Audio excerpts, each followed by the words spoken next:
Thanks for watching. I'm Margaret and this is In the Spotlight, a closer look at a crime novel.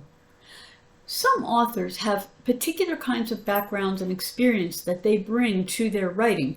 That's the case with Margaret Truman, the daughter of course, U.S. President Harry S. Truman.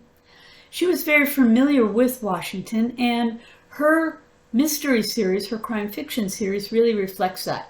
Let's take a closer look at one of those novels today and turn the spotlight on Murder at the Kennedy Center. The novel begins during a glittering event at Washington's Kennedy Center. U.S. Senator Ken Ewald is hoping to be elected president, and this fundraiser is an important part of his campaign.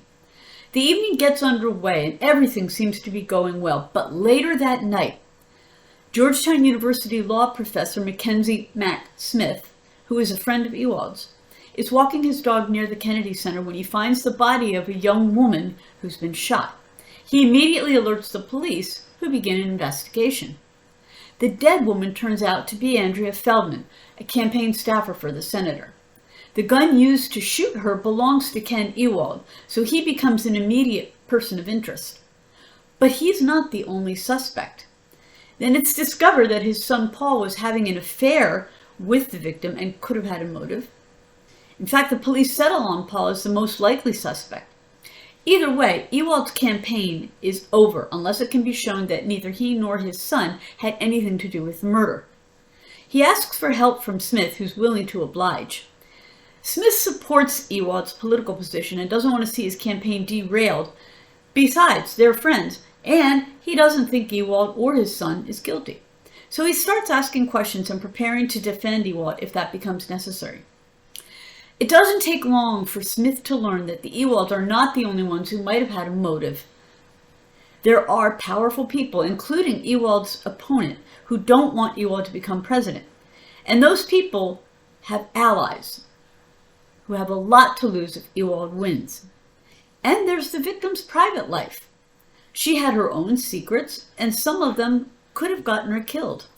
The more Smith looks into the matter, the murkier things get, but if he's to do his best for his client, he'll have to find out the truth. So what are the elements in this story? What holds it together and keeps it going? Well, as I said, Margaret Truman had a deep knowledge of life in Washington, life in politics, and so on, and that's very clear in the novel. Readers get an inside look at campaigns, at political rivalry and intrigue, and at the way money and power influence politics.